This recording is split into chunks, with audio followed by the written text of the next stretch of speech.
Big TV భక్తి సమాచారం WhatsApp ఛానల్లో జాయిన్ అవ్వండి. అన్ని విశేషాలు ఎప్పటికప్పుడు తెలుసుకోండి. ఇప్పుడు ఏదైనా ఒక పని మీద బయలుదేరినప్పుడు ఉదాహరణకు బండి ఆగిపోవటము, పంచర్ అవ్వడము, లేదా అనుకోని ఇబ్బంది ఎదురవ్వడము, ఇలా ఉంటున్నప్పుడు మనం వెళ్ళాల్సిన పని అది కాదు, మనం వెళ్ళాల్సిన ప్లేస్ అది కాదు అని అనుకోవచ్చా? అలా కాదు తల్లి. దాని శకునాలు ఉంటాయి. దాని శకునాలు వాహన ప్రయాణ శకునాల్లో తీసుకోవాలి. ఇప్పుడు ఇంట్లోంచి భర్త బయలుదేరుతున్నాడు, తుమ్మొచ్చి ఆగిపోవటం. మీరు ఒక్కరు వెళ్తారా? వెళ్తాకి కుదరదు, నేను కూడా వస్తా. నన్ను తీసుకెళ్లకుండా మీరు వెళ్తారా? మీ పని ఎలా అవుతుందో చూద్దాం. ఇలాగా కొన్ని విషయాలు మాట్లాడతారు ఇంట్లో. లేదా రహస్యంగా చెప్పకుండా వెళ్ళిపోదామని ప్రయత్నం చేస్తుంటారు. లేదా అబద్ధం చెప్పి నేను ఇది చేసేస్తాను అది చేసేస్తానని చెప్పి వెళ్తారు. ఇలాంటప్పుడే అలాంటివి జరుగుతాయి. ఓహో, చెప్పేది ఒకటి చేసేది ఒకటి. అలాంటప్పుడు మాత్రం ఈ విధానాలు జరుగుతాయని చెప్పేసి ప్రామాణికంలో తీసుకుంటూ ఉంటాం. అడుగుతుంటారు, గురుగారు నేను ఎప్పుడు బయలుదేరినా బండి ఆగిపోతుందండి, బండి కంప్లైంట్ కాదండి, ప్రయాణం కంప్లైంట్. గురుగారు, మనిషి రుణ బాధల్లో చిక్కుకుపోవడానికి శకునాలకు ఏమైనా సంబంధం ఉందా? మనిషి రుణ బాధల్లో చిక్కుకుపోవటానికి శకునాలకి 100% సంబంధం ఉంది. రుణం అనేటువంటిది ప్రతి జీవరాశిని బాధ పెట్టేది. ప్రస్తుత ఇప్పుడు మనకున్నటువంటి మనుగడలో మనం రుణం అనగానే మనకు గుర్తొచ్చేది ఏంట్రా అంటే అప్పు. ఈ అప్పు ధనపరమైన అప్ప, బాధ్యతపరమైన అప్ప, లేకపోతే ఆస్తిపరమైనటువంటి అప్ప, లేకపోతే కుటుంబపరమైనటువంటి అప్ప, బిడ్డల పరమైనటువంటి అప్ప, సమాజం పరమైనటువంటి అప్ప, లేకపోతే నీ సేవా దృక్పథంతో కలిగినటువంటి అప్ప, అనేక రకాల రుణం అంటేనే అప్పు. అవును. కాబట్టి అన్ని రకాలని కూడా రుణానుబంధాలనే అంటారు. ఈ అప్పులు మనిషి చిక్కుకుపోవటానికి శకునాలు 100% ఫలిస్తాయి. 100% ఖచ్చితంగా ఉంటాయి. ఆ వ్యక్తిని తీసుకోండి. ఆ వ్యక్తి కూడా అప్పులు ఉన్నాయి. ఒక 20 రోజుల క్రితం కూడా అప్పు చేశాడు. ఎందుకు చేశాడు అని అంటే రుణ బాధలు. ఎందుకు అలా చేయాల్సి వచ్చింది?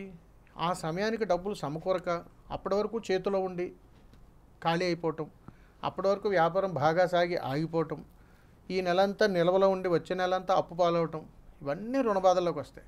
అసలు ఎందుకు వస్తాయండి ఇవి? ఎందుకు వస్తాయి రుణబాధలు? ఏ కుటుంబంలోనైతే కుటుంబ సభ్యులు నలుగురు కలిసి ఐక్యమత్యంగా ఉండరో అక్కడ రుణ బాధలు విలయతాండవం చేస్తే ఇది శాసనం, అందులో డౌట్ లేదు. అలాగే ఏ కుటుంబంలోనైతే బిడ్డలు తల్లిదండ్రుల మాట వినరో ఆ తండ్రి అప్పుల పాలైపోతాడు, ఇది శాసనమే. ఏ కుటుంబంలోనైతే భార్యాభర్తలు ఇద్దరూ కలిసి చేస్తున్నటువంటి వ్యాపార స్థలంలో ఇద్దరూ కూడా కలిసి వైరాగ్యంతో దెబ్బలాడుకున్నారో వ్యాపార స్థలంలో ఆ వ్యాపారం దివాళా తీయాల్సిందే, అందులో డౌట్ లేదు. అలాగే ఏ కుటుంబంలోనైతే, గుర్తుపెట్టుకోండి, ఏ కుటుంబంలోనైతే వ్యాపారం చేసినా ఉద్యోగం చేసినా ధనం విషయంలో శ్రద్ధ భక్తులు ధనం పట్ల ఆ కుటుంబంలో లేవో, ఒకరినొకరు దూషించుకున్నంతకాలం ఆ ఇంట్లో ఒక్క రూపాయి కూడా నిలబడదు. 1 కోటి రూపాయలు తీసుకొచ్చి పెట్టినా వెళ్ళిపోతాయి. ఎందుకంటే ధనాకర్షణ ఆ ఇంట్లో ఉండదు, ఇది శాసనం తల్లి. అలాగే భర్త భార్యకు తెలియకుండా పొరపాట్లు చేసిన, గుర్తుపెట్టుకోండి, ఆ ఇంట్లో కూడా ధనం నిలబడదు.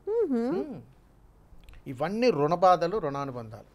భర్త భార్యకు తెలియకుండా చేసినా, భార్య భర్తకు తెలియకుండా చేసినా ఒక్క రూపాయి కూడా ఇంట్లో నిలబడదు. వాళ్ళు ఎంత పెద్ద వ్యాపారం చేసినా కానీ నాశనం అవ్వక తప్పదు. ఎందుకు చెబుతున్నానంటే మా యొక్క తత్వజ్ఞానముతోటి అనుభవంతో చెప్పేటువంటివి. మన నిజాలను ఒప్పుకోలేరు. అమ్మ మీరు ఇలా అని మనం చెప్పినా తీసుకోలేరు. అప్పులు బాలైపోయానండి. ఎందుకు అయిపోయావు? అప్పులు అయిపోయావు. స్వయంకృత అపరాధాలు చాలా ఉంటాయి. అలాగే ఇప్పుడు ఉదాహరణకు ఒక అప్పు కోసం మీకు చెబుతాను, జాగ్రత్తగా గమనించండి.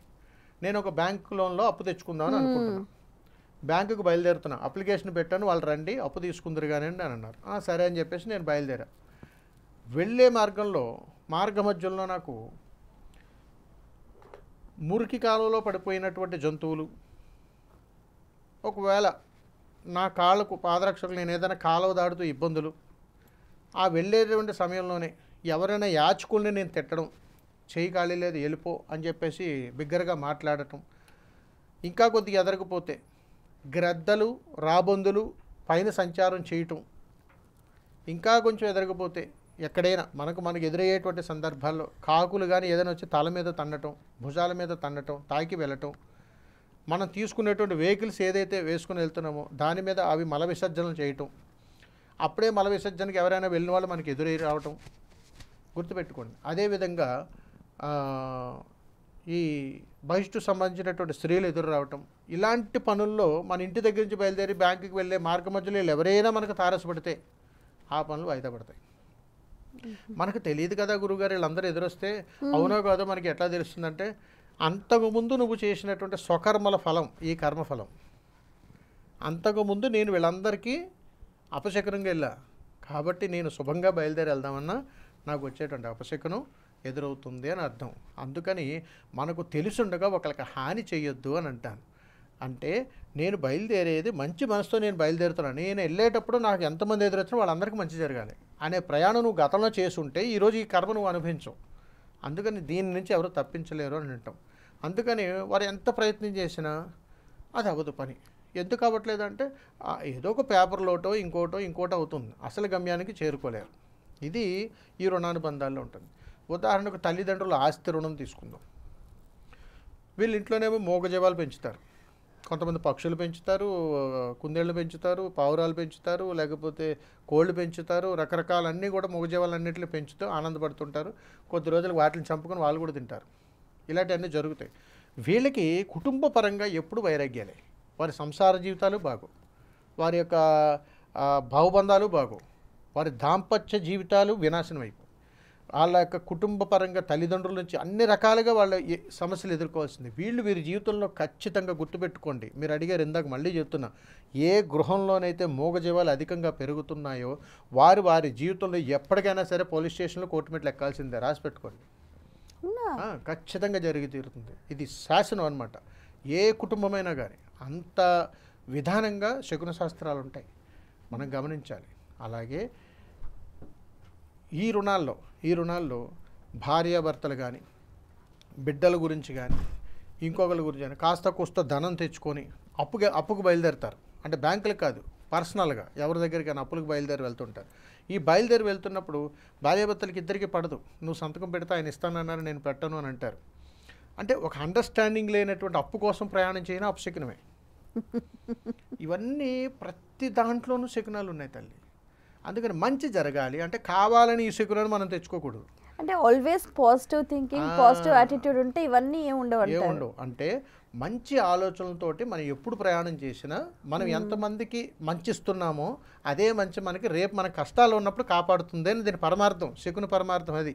అంతే తప్ప కావాలని ఒకళ్ళు నాశనం అయిపోవాలని ఎవరు ఎదురు రారు. వాస్తవం చెప్పండి, అలాంటి వాళ్ళు ఎదురొస్తే మీరు ఏం చేస్తారు, అమ్మ కాస్త పక్కన ఉండండి అని చెబుతాం. అంటే మనం గ్రహించగలుగుతాం. నేనే ఒక దుర్మార్గ పని చేసుకుంటూ నేను వెళ్ళిపోతూ ఎదుటి వాళ్ళకి నేను మంచి ఎదురు కాకపోయినప్పుడు నాకేం ఎదురు వస్తుంది, రేపు నాకు అదే ఎదురు వస్తుంది కదా. అందుకని మనం ఏది ఇస్తామో మనకి అది వస్తుంది. అందుకని తల్లి ఎప్పుడు కూడా ఒక మంచి జరగాలనుకున్నప్పుడు మన ధర్మము, మన ఆలోచన, మన ప్రయాణం ఎంత మంచిగా మనం వెళ్తే వారికి కలిసి వస్తుందో రేపు అనే రోజున మనం వెళ్ళినప్పుడు కూడా మనకు అదే ఎదురవుతుంది. అందుకని ఎప్పుడు కూడా ఇప్పుడు నేను బాధల్లో ఇబ్బందుల్లో నడుచుకుంటూ వెళ్తున్నాను, ఎదుటివాడు పాప ఏదో మంచి కార్యం మీద వెళ్తున్నాడు, నేను అతనికి ఎదురయ్యాను, అతనికి జరగదు. ఇక అదే అతను ఎదురైనప్పుడు నా మనసులో బాధ ఉన్నా నేను నవ్వుతూ చిరునవ్వుతో దాన్ని పలకరిస్తూ ఆయన ఇలా అని అన్నాను అనుకోండి, కాస్త కూస్తూ ఉపశమనం కలుగుతుంది. నా బాధను అతని మీద ప్రభావం చేసి వీడు నాశనం అయిపోయి నేను బాధలు అంటూ వాడు వెళ్తున్నాడు అన్న భావన మనలో కలిగింది అనుకోండి, అది అపశకునం అవుతుంది. అందుకని మంగళమైనటువంటి వ్యక్తి శుభం ఎందుకన్నా అంటే పాప అతనికి ఇంకేం తెలియదు, మంచో చెడో లేడు, వెళ్ళిపోయాడు కాబట్టి అది శుభం.